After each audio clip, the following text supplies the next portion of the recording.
My name is James A. Rohde. I am a real estate developer. The presence of other people is a huge opportunity in front of us. Everybody in the room really resonated with that topic that maybe we need to change the reward structure. There could be a better system. It's a hopeless mentality, ego driven mentality. We believe that we have the authority to tell other people what to do. No one can tell a man what to do. And it's a true statement. Greetings, and happy new day, everyone out there. To all you Bridge followers and subscribers, we hope that you are enjoying the content. We're going to continue to move forward. We have a guest to you, a brand new guest coming to you right here, right now.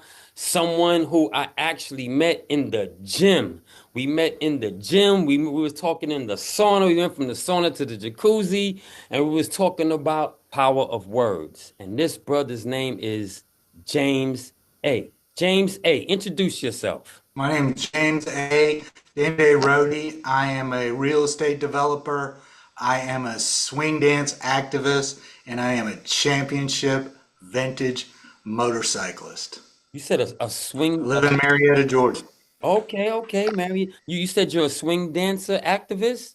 Activist. I'm working on activating a space, kind of a third space, if you will, in around the Marietta Square, near the heart of our county, to engage people in connection. I think our culture is lacking connection. We have a need to lift people, Yeah. and connection and being part of being belonging to something and enjoying the presence of other people is a huge opportunity in front of us right now, especially, I believe. Hey, that's definitely well said. I totally agree.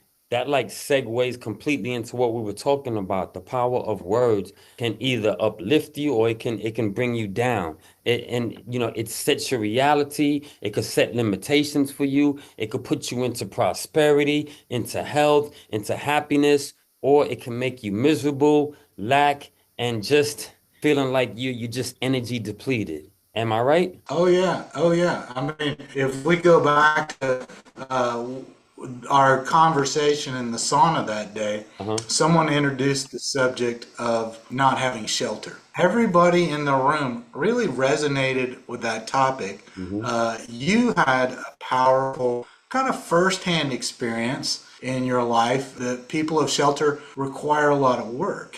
And I suggested in that setting that maybe we need to change the reward structure. So since you understand the problem and you're face to face with it, help us solve it and reward you for that. That changed your whole perspective. It lifted you. It's like, oh, it's not drudgery. There could be a better system. Yeah. And I think with our language, we get stuck in a tired, worn out, and I frame it as hopeless. It's Right. a hopeless mentality, and Hmm. it's an ego driven mentality. We tend to operate in a world where we are our own gods, Hmm. and we believe that we have the authority to tell other people what to do.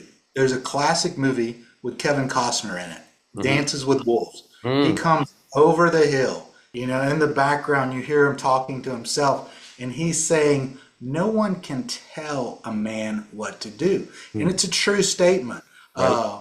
And a lot of women feel like they need to tell their man what to do. A lot of people, when you're talking to them, they say, you should do something. And they're telling them what to do. No man wants to be told what to Mm-mm. do. Right. Women don't want men to solve their problems, but we can ask people and we can present it in such a way that we catch that spirit of doubt and ego and we can lift it. Like I met a guy who's a watchmaker, a Wamba watch guy, Uh-huh. and he caught my doubt one time and he said, maybe it can happen. Uh-huh. Maybe it can happen. I was pointed down. He Right. pointed me up. And the challenge that I would have for people is when you feel the word should coming out of your mouth, Uh-huh. catch it. Oh, Catch it like you catch a butterfly and change that into a could caterpillar. right. Morph it. Morph it into could and ask them what they could do because you gave them the opportunity to I can in their life. Right. And I can't. You can do anything. It's with the power of God. Anything is possible. Right. So what is the difference between like should, could, and would? Because you was explaining that the other day, Well, and I thought that was sh- powerful. should is telling somebody, I know everything. You're talking. You're telling them to do exactly what you know how to do. Mm, And from being a sales professional, over 10 years in sales, selling all kinds of things from art to cars to bathrooms, doors, windows, houses, subdivisions, we have to lift. We have to lift. We have to lift people. yeah. Could takes people higher. Right. Can, when they hold it themselves, they use can. Uh-huh. So we should, I would suggest that if we could completely eliminate the word should from our language, Hmm. we would be more honorable to those people that we live around. Hmm. And would is a future tense. Would you do this? I would challenge, see if you can use could as much as you possibly can, because what you do, you become like a spotter at the gym, Uh-huh. and you're cheering people on.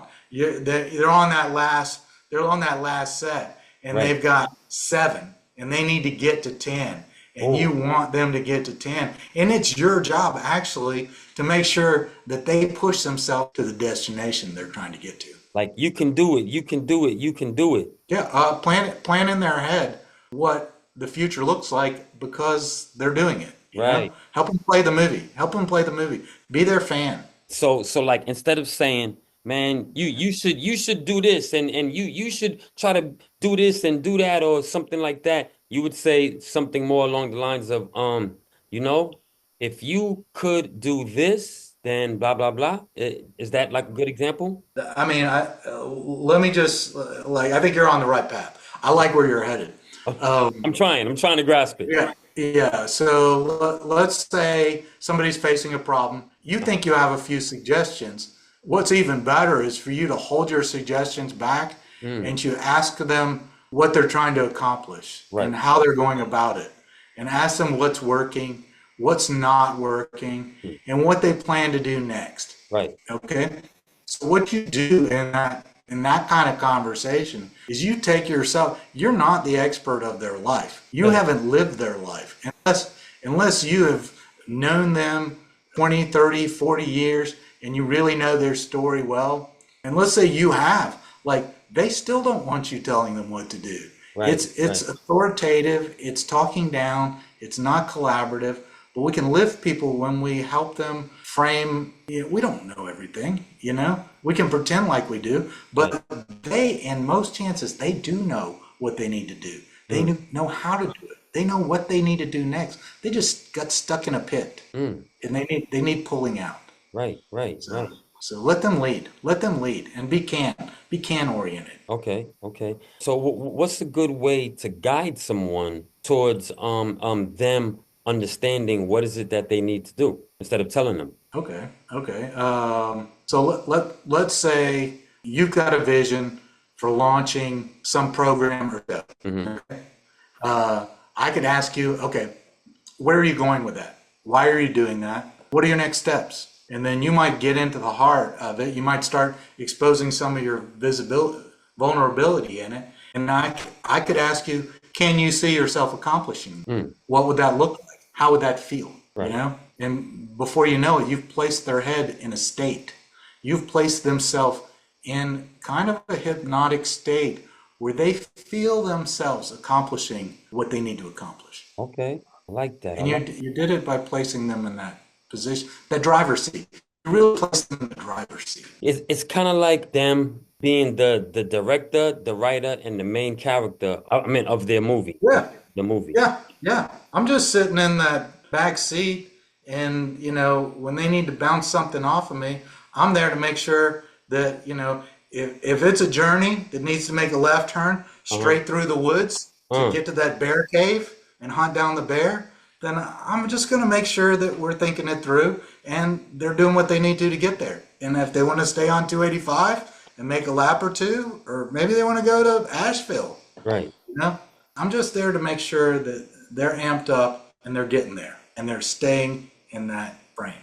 I like that. I like that. You see, that's what I was talking about. I admire your mindset. I like how you think. Definitely, man. You had a couple of aha moments for me when I met you, and I was like, wow, I really like that. So I just wanted to see how we could channel some of that and possibly share that with other people as well, so that way other people can finally see and understand that maybe I should choose my words more wisely. Maybe I should use more powerful words. Maybe I should use more compassionate words when I'm dealing with others, whether it's friends, family, or neighbors, co-workers, whatever the case may be, because it's more empowering, it's more peaceful, it's more wow. I mean, what do you think? As you were speaking, it reminded me of a couple of really powerful instances that I've had in the sauna. Hmm. And there are two gentlemen that influenced me with just short little statements. Uh-huh. One of them, a gentleman, was a basketball coach at a Christian school in the Mableton area, and the headmaster is father of some really well-known filmmakers. And once we built some rapport, I came into the sauna, and he said to me, "Tighten up, young man." Mm. And I didn't understand that. It's not part of my vernacular, but I do understand it is part of a vernacular. And I asked him to unpack it. And I was like, oh, I do need to tighten up. I do Right, need to tighten up. So he lifted me. He lifted me in that culture. It's really a cultural lexicon to suggest those things. I was like, wow, I've never heard that before. right. And then another one, a guy, because I like to run my mouth in the gym, Uh-huh. probably more than is always helpful. I've learned by making mistakes that there are certain ways I need to be very cautious, and subjects I need to be handled with great care. Right. But the guy suggested to me, let the weights do the talking. And that really was probably more powerful than anything a pastor or a preacher has said to me. And what I walked away with is let the consistency of your actions over time speak the message of your life. Like that. I like that. That's good, man. You see, that's why conversations in the sauna can be so uplifting. I mean, the majority of the ones that I've had are very similar.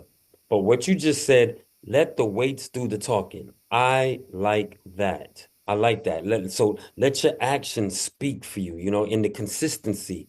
I definitely like that. I feel like I got to make a video about that. I definitely do.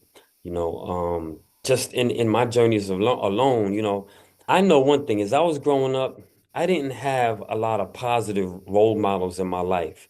So I didn't get to hear things like that coming at me that possibly made me think outside of the everyday environment, circumstances, or, limitations that I found myself in. And I just kept doing a bunch of knucklehead stuff, staying on dumb street as opposed to trying to uplift myself and educate myself even more to possibly become something more than just that person back in the days. But I like that. I imagine if we could like somehow bottle up, some of the advice and or topics that we discuss in the sauna, for example, and give that to more people out there in the world, starting with the youth, the teenagers, the college students, even people who are a little older than that, people who just had a baby. I feel like, people really need to hear stuff like that. Let the weights do the talking. And what was the other one you said right before that?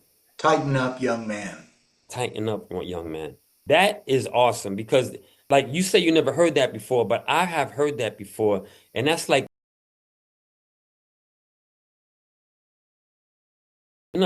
get back on point. I like that. I like that. And I think it's not common. It's not common in my system of relationships, but it is very helpful. It is very helpful. While you were talking, I'm reminded of a. I used to be a writer. mhm. I used to write. Well, I am a writer now, but I used to publish a lot. Okay. I published a newsletter called the Roadie Connection. Oh, really? Okay. I would go to a coffee house. I would find an artist, somebody I resonated with, and I would write their life story. One of the people I met on that journey was Mr. Imagination. He is one of America's great artists, folk vernacular artists, Hmm. and he had this wild charisma. It was almost like he was Michael Jackson of the art world. And no matter who he met, he honored them. And he Mm, was always thinking about what he could do to honor them well. If wow. it was a child, he would say young man. He Right. lifted people. He was a magic worker lifting people. Right. And so he came over to my house one time. He had gone through a long struggle. His house had burned in Bethlehem, and he came back, and he was really down. And he brought me a fish that he had made out of bottle caps and concrete. Okay? Mm-hmm. These are common things. They don't cost a lot. And he made the most beautiful piece of art imaginably, self-taught, and he placed it into my hands as a gift offering. Right. Like that fish could sold for 800 bucks in New York or Paris.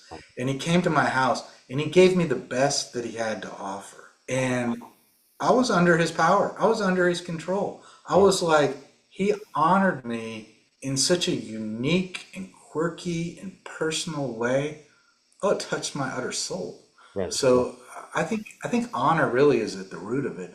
And we can be asking ourselves, how can we really honor those people we interact with? Yes, I like that as well.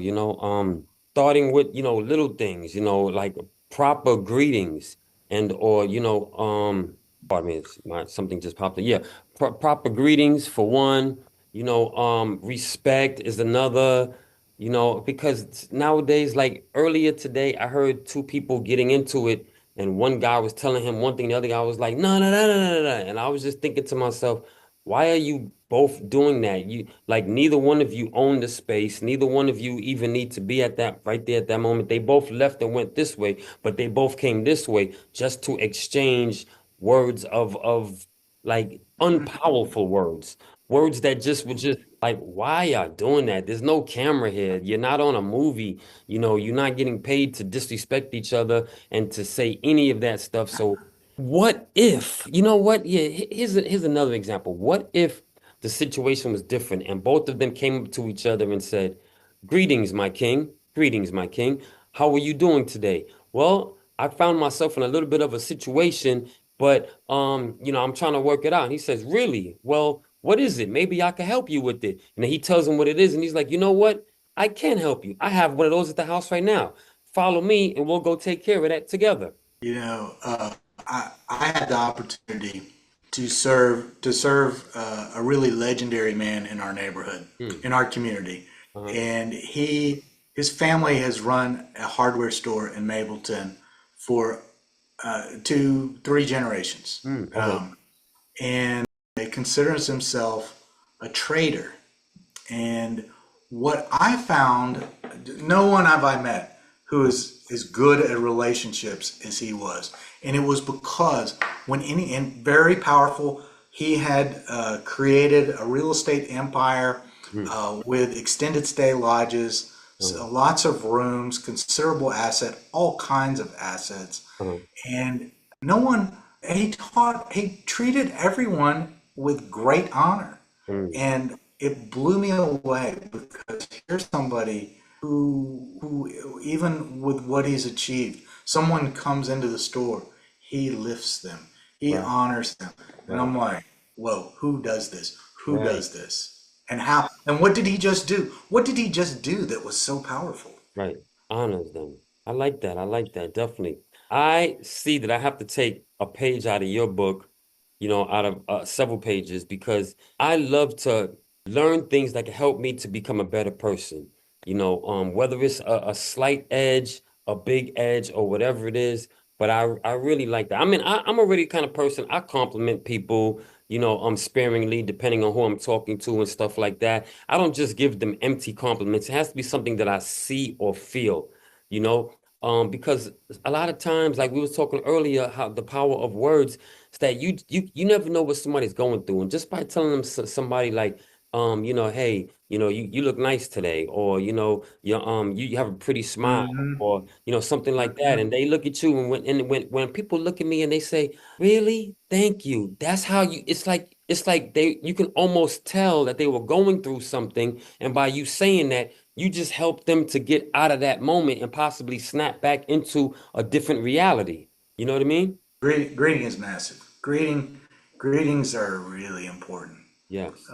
There's a gentleman that I worship with at my church. Uh-huh. He's a Nigerian, tall, very accomplished. He's an educator. Uh-huh. And one morning, there's this big open place where we walk, kind of under a covered thing before we get to the next building. Mhm. And he was happy to see me. He Right. was happy to see me, and he was happy to see me in kind of an African tribal way. Wow. And I've been caught on this thing called a haka lately. Really? And you're familiar with the hakas? They go, oh, they got all these little waves, and they're crouched down, and they're doing the Polynesian dance thing. Uh-huh. And Okay. we Okay. did that. We did that as our greeting. We Wow. reached down low. We did some little motions with our hands. We did a dance. And I was like, I want to greet like that every Yes. time I interact with people like Ray. Every Yes. time. I love that. Oh my gosh. Can you imagine? That would absolutely be the start of a great difference in this society. Oh my God. Like the two people I just told you who were disputing earlier pretty much about nothing. Imagine instead of disputing, they greeted each other like that, like, hey, hey, hey, hey, well, whatever. That would be the start of something phenomenal. Absolutely. Absolutely. So let me ask you, let us can you tell us what are five everyday words that are very limiting, negative, or something to that effect that we can do without? And what would be five replacement words that we can use instead of those, in your opinion? One word is if. The first word is if. Okay. And a lot of times, and it's all with the tone in which you speak. Uh-huh. When someone suggests if you do something, because of all the cynicism in our world, there's almost the expectation that you won't and you can't, Right. and you probably are not going to do it. Mm, And my challenge with that word is to replace it with the word when. right. If it's something that they want to accomplish and they feel passionate about, they need to see themselves doing that, and you need to ask them when they do this, then and what could happen when you do this. Let them paint the picture, you Right. know, Right. Right. or if it's a lesson and it's time tested wisdom, when you do this, this is promised. If there's a truth out there Uh-huh. that's actionable from a promise giver, then when is a very interesting word choice Yeah. to take the place of if. Okay. And I find myself, I was like, okay, pastors, it's probably translated in the Greek if word when, oh man, it would be much more powerful. It would be when people are truly hope centered Yeah. in their essence and in their mindset, Uh-huh. they'll ask people, they'll stop using when and they'll stop using if and they'll use when. Yeah. And the same thing is should and could. And Uh-huh. we've talked about that some. Right. Stop shooting all over people and lift them and plant can in their head by Right. saying, could you see yourself doing that? Mm-hmm. Could and can. Those are two really ones. Okay. It's the tone. I think the next thing I would suggest along that train of thought is to check your attitude. Check your attitude. Is it egocentric? Mm-hmm. A lot of people, when they feel hopeless and they're a victim, the word is they. Uh-huh. They this, they this, that. Mm-hmm. I had a boss one time. He would always challenge me. Who is they? Who is they? Mm. There's no they. It's Right. a faceless enemy. The only way anyone is going to take constructive action is when the word we finds its home in the they seat. So they did that. They did this. They raised our taxes. Say we raised our taxes. Right. Okay. Right. Right. What action could you have taken to have been a part of it? And or inaction. If it's inaction, it's still a we. It's a government by the people. We the people. It's Right. not they the people. Hey, good point. Good point. And there's much more of us than there are of them. Yes. It don't take a whole lot of we attitude to realize the game has changed. The Right. game has changed. Let me add one before we have to go because the time is running out. But let me say instead of saying can't, we can say how. Instead of saying I can't do it, why not say how can I do it? And that opens your mind up to so many different ways of possibilities that you can do it, especially if you write it down. How can I make $1,000 a week? How can I lose, 10 pounds in 2 months? Start like that. But definitely, James A., it was an absolute pleasure to have you today. We got to have you back for a part two. Um, any last words? Go out there and lift some people. That's right. All right, y'all. This is the Bridge signing off. Love, peace, and happiness.